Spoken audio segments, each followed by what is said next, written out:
ছিলাম, আমার assistant coach, একটা ফরেন কোচ আছে, আমাদের একটা একাডেমি, কোপা একাডেমি বলে আছে, যেটা বিএসএল এর নিয়েছে, কোপা টাইগার। সাইডে একটা লরি ছিল, ওই মাঝখানে ঢুকে গিয়ে স্টিয়ারিং টাইগার ব্রেকে পা দিয়েছে। স্পিডে ছিল, ধরো 100-র কাছাকাছি স্পিডে ছিল, হিট করেছে।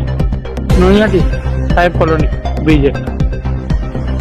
আমার লরির কোনো দোষ নেই, আমার ড্রাইভারের দোষ।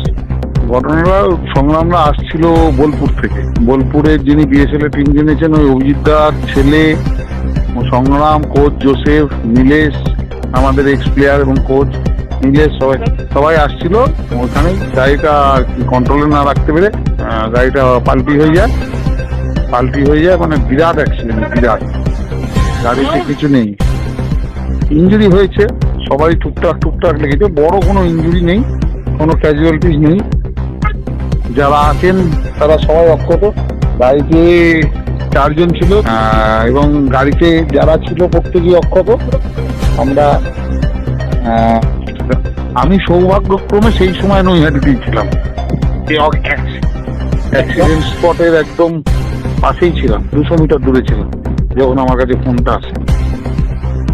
আমি সঙ্গে সঙ্গে যাই এবং আমাদের নৈহাটির এমএলএ সমুদ্রেও চলে আসে সঙ্গে। তারপরে ওই সময় রাস্তা দিয়ে পাস করছিলেন আমাদের এখানকার deputy commissioner of police Ganesh বিশ্বাস আইপিএস। উনিও সংগ্রামের বিরাট ভক্ত এবং আমাদের সঙ্গে খুব ভালো সম্পর্ক। তো উনি সঙ্গে দাঁড়িয়ে পড়েন, উনি জানতেন না যে সংগ্রামের অ্যাক্সিডেন্ট। তারপরে দাঁড়ানোর পরে উনি এবং থানা বড়বাবু সমীর দাস প্রত্যেকে যতটা সম্ভব হেল্প করা যায়।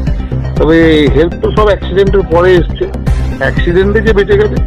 এই সংগ্রাম তো টাইব্রেকারে ক্লাবকে বাঁচাতো, প্রচুর টাইব্রেকারও জিতিয়েছে জীবনে।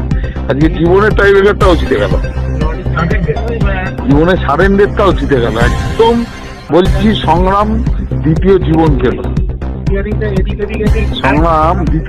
পেল। মানে এই গাড়ি দেখলে বিশ্বাস করা যায় না এই গাড়িতে কেউ মারা যায়নি। এই অ্যাক্সিডেন্ট দেখলে বিশ্বাস হবে না যে এই গাড়িতে কেউ মারা যায়নি। কি অসম্ভব জিনিস দেখলাম। সংগ্রামের ওপর ঈশ্বরের কৃপা আছে, ওর ভালো কাজের ফল আছে এবং যারা গাড়িতে ছিল প্রত্যেকে অক্ষত আছে। নীলেশের আবার সোমবার থেকে 2 তারিখ থেকে বি লাইসেন্স শুরু, তো আশা করি তার মধ্যে রিকভার হয়ে যাবে খানিকটা। তো সব মিলিয়ে ঠিক আছে। আমরা এখন সংগ্রামকে নিয়ে বাড়ি যাচ্ছি, বাড়ি পৌঁছে দিয়ে ওকে।